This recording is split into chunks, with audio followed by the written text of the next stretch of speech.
Knowledge लेने के बाद भी समझ में कुछ नहीं आया, अब हम बताते हैं इजी वे में हेयर बॉन्ड्स होते क्या है। ठीक है, हेयर बॉन्ड्स आप प्रोटीन समझते हो, हम केराटिन क्यों देते हैं? क्योंकि प्रोटीन की कमी हो गई है, ऐसे ही समझते हो ना आप कि हेयर में प्रोटीन नहीं है तो आपको प्रोटीन देना है। अब ये प्रोटीन ऑटोमेटिक हमारी बॉडी में है।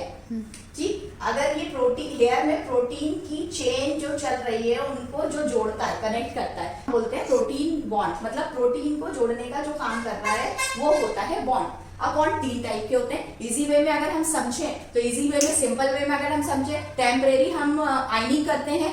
आयनिंग कब तक रहती है? जब तक वॉश नहीं करे क्लाइंट। तो ये हमारे होते हैं हाइड्रोजन बॉन्ड। सबसे वीक बॉन्ड होते हैं हमारे सॉल्ट बॉन्ड और हाइड्रोजन बॉन्ड, जो कि इजिली ब्रेक हो जाते हैं और रिफॉर्म भी इजिली हो जाते हैं। अब आता है हमारा डिसल्फाइड बॉन्ड। डिसल्फाइड बॉन्ड क्या होता है? जो कि केमिकल से ही ब्रेक होता है। जब भी आपने देखा होगा, आप केमिकल वर्क करते हो, अगर इस फील्ड के हो तो आप रिबॉन्डिंग, स्ट्रेटनिंग, स्मूथनिंग करते होगे। जब हम बालों को स्ट्रेच करके देखते हैं और उसमें एस का शेप आता है, ऐसे वेव आता है, तो आप क्या बोलते हो? बॉन्ड ब्रेक हो गया। वही बॉन्ड होता है हमारा डिसल्फाइड बॉन्ड।